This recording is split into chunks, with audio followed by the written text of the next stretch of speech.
ভাইয়েরা বিষয়টা একটু ভালো করে লক্ষ্য করেন, দেখেন কিছু লোক অথবা কিছু ডাকাত আক্রমণ করছে একটা গাড়িতে।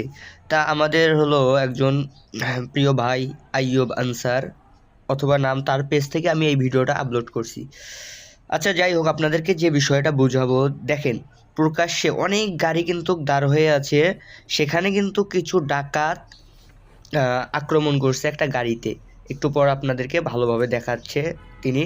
আচ্ছা দাঁড়ান, ভিডিওটা আপনারা দেখতে থাকুন, সম্পূর্ণ ভিডিওটা দেখেন যে এখানে কি কি হচ্ছে। দেখেন এই যে যাচ্ছে, এই যে দেখেন দেখেন, এই যে দেখেন দেখেন সামনে দেখেন। ভাইরা খুব লক্ষ্য করে দেখেন, একটু ভালো করে খেয়াল করেন। এই যে দেখেন, হ্যাঁ দেখেন দেখেন দেখেন ভিডিওটা।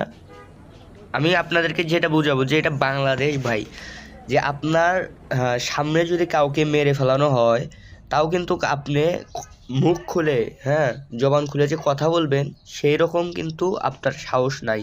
হ্যাঁ এটাই বাংলাদেশ, এটাই আমাদের দেশ। দেখেন এই যে আবার গাড়ির ভেতর থেকে আপনাদেরকে দেখানোর চেষ্টা করতেছে তিনি। দেখেন ভালো করে ভিডিওটা খেয়াল করবেন। এই যে গাড়িটা, এই দেখছেন, এই যে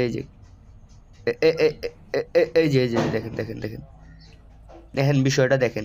এই যে গাড়ির ভিতর ডাঙ্গাইতেছে, দেখেন দেখেন দেখেন গাড়ির কাজ ভাঙতেছে। ভাই এটাই তো আমাদের বাংলাদেশ ভাই, এটাই তো আমাদের দেশ। কোনো প্রশাসনের লোক নাই রাস্তায়, তারপর হচ্ছে কোনো সেনাবাহিনী নাই।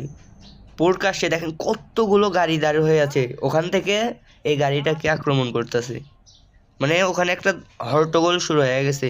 আর ওখানে যতগুলো গাড়ি আছে সব গাড়ির যাত্রী, ড্রাইভার, হেল্পার, সুপারভাইজার সবাই যদি নামে, হ্যাঁ ডাকাত ভাইকে, ডাকাতের বাপ সহ পালাই যাবে।